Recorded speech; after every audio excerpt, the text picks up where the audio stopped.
Dans cet exercice, on va tenter de modéliser par une fonction linéaire le budget des ménages en fonction des années pour partir en vacances. Alors, on constate que la prise de données a été faite entre les années 2000 et 2008 et que les dépenses moyennes varient de au minimum 7,77 centaines d'euros par année pour un ménage bruxellois et ça va en 2008 jusqu'à 11,47 centaines d'euros. Alors, la première chose à faire est évidemment d'encoder les données dans le menu Stat, avec comme référence les années dans la liste 1 et les dépenses moyennes en centaines d'euros pour les ménages dans la liste 2. Pour plus de facilité pour tracer le graphique et pour travailler avec les équations que l'on trouvera, il est conseillé de noter dans la liste 1 non pas les années, mais le rang des années. Ainsi, l'année 2000 correspond à l'année numéro 1 et l'année 2008 correspond à l'année numéro 9.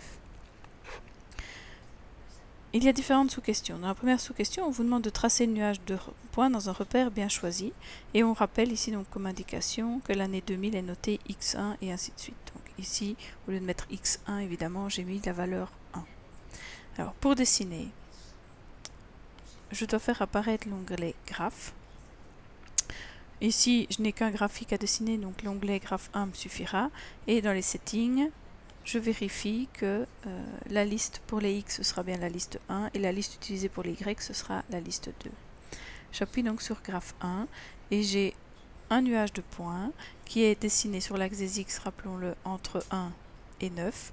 Et sur l'axe des Y, ça varie de quelque part autour de 7 jusqu'à quelque part autour de 12.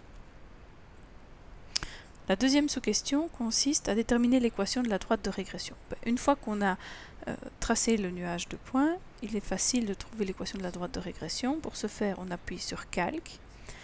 La droite de régression, c'est du premier degré, donc on clique ensuite sur F2, donc X, et puis la forme AX plus B. Nous obtenons donc un coefficient angulaire ou une pente de 0,104, donc 0,104x, plus B, donc plus 8,68, l'ordonnée à l'origine.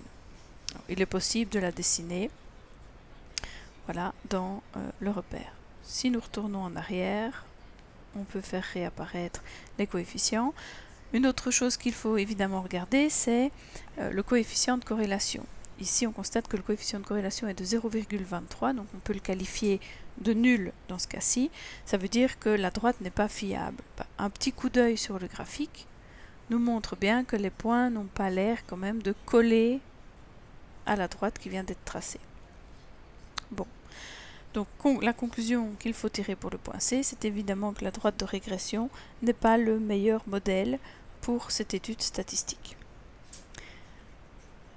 Question D, on vous demande d'envisager peut-être un autre type d'ajustement. Alors là, c'est libre à vous, mais ici, quand on regarde le nuage de points, cela suggère quand même très fortement une parabole avec une concavité tournée vers le haut. Une parabole, rappelons-le, est une expression, donc une fonction du second degré. Alors je retourne en arrière et au lieu de cliquer sur x donc pour avoir une fonction du premier degré, je vais cliquer ici sur F4 qui correspond donc à x carré. Et j'ai cette fois-ci non pas 2 coefficients mais 3. En effet, une fonction du second degré s'écrit toujours sous la forme ax carré plus bx plus c. Donc dans notre cas, la parabole aura pour équation 0,1843 x carré moins 1,7392x plus 12,604. 0,604 millième. Alors on peut la dessiner puisque c'est de toute façon ce qu'on vous demandera dans la question E. Vous pouvez ici tracer les deux pour voir la différence. Et donc on voit quand même bien que la courbe a l'air d'être ajustée nettement mieux que la droite au nuage de points qu'il y avait au départ. Il est évidemment possible d'aller plus loin dans la réflexion, parce que si vous retournez ici dans Calque x carré, vous pouvez demander à la calculatrice, à l'aide de l'onglet Copie, d'aller copier votre expression dans le menu Table ou dans le menu Graphe. À vous après de sélectionner la liste. Donc ici, j'ai des expressions qui datent d'un exercice antérieur. J'appuie sur Exé pour valider que je veux remplacer la première ligne. Et si je vais dans le menu maintenant Graphe, je vois apparaître l'équation de ma parabole avec toutes les décimales qui vont avec. Et pour un petit peu plus de clarté, je peux même effacer celle du dessous. Voilà. Et donc si je clique sur Draw, la voilà dessinée dans le repère sans le nuage de points. De là, je peux encore facilement naviguer dans le menu table.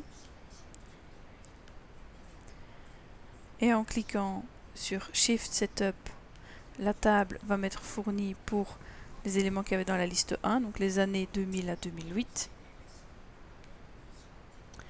Et quand je clique sur table, voilà, je vois que pour l'année 1, selon le modèle, j'ai environ 10 centaines et demi d'euros de budget pour partir en vacances. Pour l'année 2, 9,3 centaines, c'est légèrement inférieur à ce qu'il y avait dans l'étude statistique de base.